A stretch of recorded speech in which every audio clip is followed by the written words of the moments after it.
pasa lo mismo en relación con la reorganización del mundo, ¿no? Hay una cosa que es cierta. Hay un Estado, que es Estados Unidos, que desde la guerra de Vietnam vive a crédito, ¿de acuerdo? Es decir, en un proceso de financiarización creciente, cada vez produce menos, pero cada vez actúa más como una bomba que absorbe el ahorro de los demás y lo redistribuye a los que necesitan, ¿de acuerdo? Absorbe el ahorro para poder vivir por encima de sus medios. Como he dicho antes, Estados Unidos tiene una deuda sumada al exterior y al interior del 315% del PIB, es decir, que para devolver esa deuda a Estados Unidos... 315 del Producto Interno Bruto. Sí. Para devolver esa deuda a Estados Unidos tendría que estar sin comer 3 años. Sin comer, sin coche, sin lavadora, sin luz, sin nada. 3 años. Vale. Es un país, por tanto, que ha vivido absolutamente del crédito, bombea, y bueno, mientras los demás se lo consienten, no hay problema. Pero llegará un momento en que si los demás tienen dificultades, no es que no se lo quieran consentir, es que no lo van a poder hacer. El plan, por ejemplo, que están aplicando en estos momentos, el plan Paulson, es un plan que ellos no pueden pagar. Pero si en la última guerra del Golfo hubo que pagarles la guerra porque no tenían ni para pagar aquí a los bedeles de los museos. Le pasaron la factura a Arabia Saudita, entre otros. A Arabia Saudí, a Japón y a Europa. Japón, Europa. Y me acuerdo que en la primera guerra del Golfo los japoneses llegaron a la conclusión que le habían dado a los americanos mucho más que lo que la guerra había costado. Y entonces preguntaron a los demás, bueno, les pedimos lo que sobra. Y los otros dijeron, anda, déjaselo. Para que veas, o sea, un imperio que evidentemente vive a crédito y económicamente y huyendo hacia adelante. A Japón le dijeron, recuerden que el petróleo que ustedes los mantienen funcionando pasa por el estrecho de Hormuz. Sí. Si nosotros no estamos ahí, les cierran el grifo. Bueno, eso, claro, pero eso es una teoría más que una realidad. Claro. ¿No? Estos señores, por lo tanto, en este momento están al borde del colapso económico y desde luego de la ruina financiera. Hay una ley llamada Ley de Paul Kennedy, un historiador inglés, que dice: un imperio se expande en tanto los beneficios de la expansión sean superiores al coste del mantenimiento del imperio expandido. Ya estamos en ello. Ya el mantenimiento del imperio hegemónico cuesta mucho más que lo que les puede reportar. Pero hay más. Tienen bases en todas partes. Cada vez más las líneas de abastecimiento se alargan. ¿Por qué se alargan? Por cierto, porque tienen tantas bases. Porque ellos quieren controlar esta zona que va desde Alemania hasta Ucrania. Esta zona es considerada por los geopolíticos como la zona que da el dominio del mundo.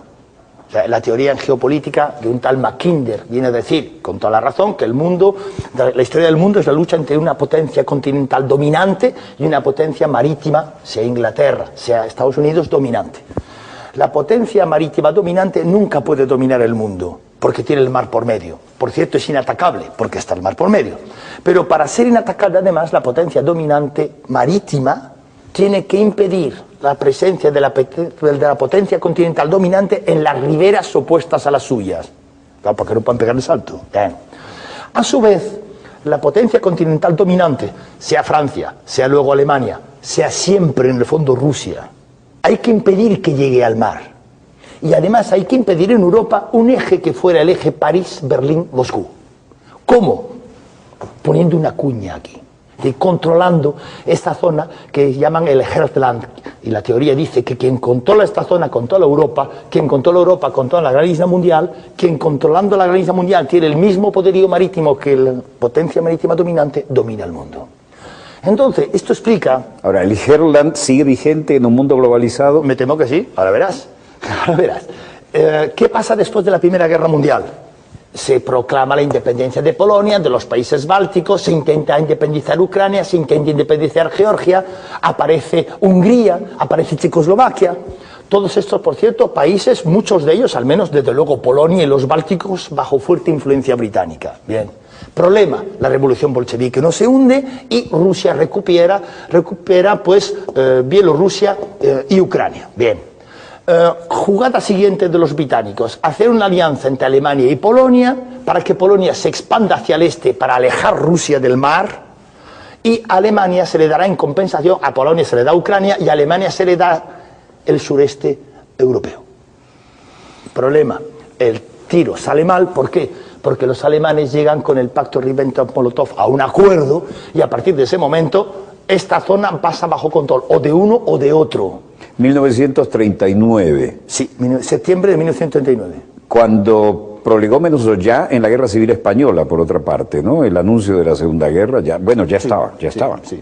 Entonces, el pacto secreto Molotov-Ribbentrop es una manera de ganar tiempo, pero luego Rusia arrasa y es la que pone 26 millones de muertos para salvar a Europa. Pero porque el imbécil de Hitler, que no se da cuenta que Inglaterra frente a él era invencible si tenía a Estados Unidos detrás, se olvida que él es invencible en tanto tenía a Rusia cubriéndole la parte trasera, pero cuando le mete mano rompe la baraja. Dicen que le mete mano porque necesitaba urgentemente petróleo. No, yo no creo que sea por eso. Yo creo que le mete mano porque el Abwehr, o sea, el Servicio de Información Militar alemán, era muy malo.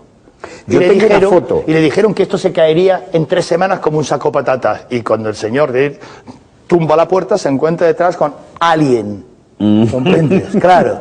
Y entonces el Alien... cambio de espacio por tiempo. Claro. Y entonces el Alien, ¿qué es lo que hace? Vuelve a desbaratar los planes británicos y vuelve a colocar a Rusia, no ya aquí, sino aquí, en el Elba. Vale. Ahora bien, entonces, después de la Segunda Guerra Mundial, estos señores, los anglosajones, que no descansan nunca descansan, vuelven a repetir la jugada. ¿Cómo? Utilizando la famosa teoría de Kennan. Primero hay que contener a los rusos, políticas del containment. Y cuando estén debilitados, películas del rollback. O sea, mandarles para atrás. Cuando cae el muro de Berlín y cae la URSS, pues en ese momento, ¿qué es lo que reaparece? Los 3 estados bálticos, Bielorrusia independiente, Ucrania independiente, Georgia independiente, y los anglosajones diciendo a los polacos y a los húngaros, a los checoslovacos y a todos estos, nosotros os vamos a defender, cosa que no sé que nadie. Pero y además os haremos miembros del club selecto de la OTAN. Claro. Entonces, ¿de qué se trata actualmente? Se trata de empujar Rusia lo más lejos posible del mar y lo más lejos posible del eje franco-alemán. Y al mismo tiempo, pero no solo de este mar, sino también de este mar, a través de Georgia, para cortarle el acceso en la medida de lo posible y poner en discusión quién es el auténtico dueño de Crimea. Y también, bueno, la guerra de Crimea ya a mediados del siglo XIX dio lugar al primer corresponsal de guerra, que era el del Times, que era Russell, y además ahí aparece Florencia Nightingale y todos los desastres que estaban apareciendo en la logística. Deja la poesía por ahora. En fin, al mismo tiempo hay que contener China. Es lo que se llama el creciente de luna de la crisis, que arranca de los Bálticos, pasa por encima de todo esto y Yugoslavia, pasa por Irak, Irán, Afganistán, contiene China. Si se ve este creciente luna de la crisis, se darán ustedes cuenta que el 90% de los conflictos que hay actualmente en el mundo están aquí. Y el petróleo del Báltico encaja ahí. Bueno, y el del Cáucaso.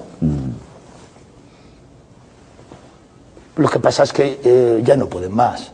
O sea, Estados Unidos militarmente en estos momentos está cao. Está sobreextendido. No, está cao, o sea, no pueden. O sea, están mandando tropas de la Guardia Nacional a luchar en Afganistán. Y algunos están en su segunda y otros en tercera ronda.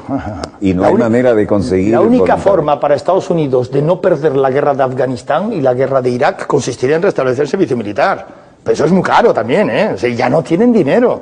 Y te lo digo yo, como que soy medio francés, nosotros en Argelia, en un país en el que estuvimos durante 150 años, metimos 500.000 hombres y salimos con el rabo entre las piernas. Y los metieron incluso con el voto comunista. Lo sé. Y como buenos colonialistas. Sí, socialista. Ya sabes las luces, ¿no? Bien. Bueno, pues yo te digo, si nosotros salimos de Argelia con el rabo entre las piernas, de Irak y de Afganistán, los americanos saldrán sin rabo. Ajá. Es cuestión de tiempo, no es un problema. Este ya no es el imperio hegemónico. Los estates pues van a ser un estado más. Atención. ¿Qué tan peligroso los transforma eso? Bueno, en principio, mientras ellos estén, perdón por la expresión, enmerdados aquí, esto a Venezuela le viene muy bien. Yo la primera vez que vine aquí me dijeron... ¿cómo hacer guerra simétrica? Y yo dije, os digo lo que sé, os enseñaros no, porque yo no me sé a militar, os digo lo que sé, y si sirve de algo, dije, pero yo creo que el gringo no viene. Uno muy importante me dijo, yo creo que tampoco. Y los dos nos faltó y dijimos, porque no puede.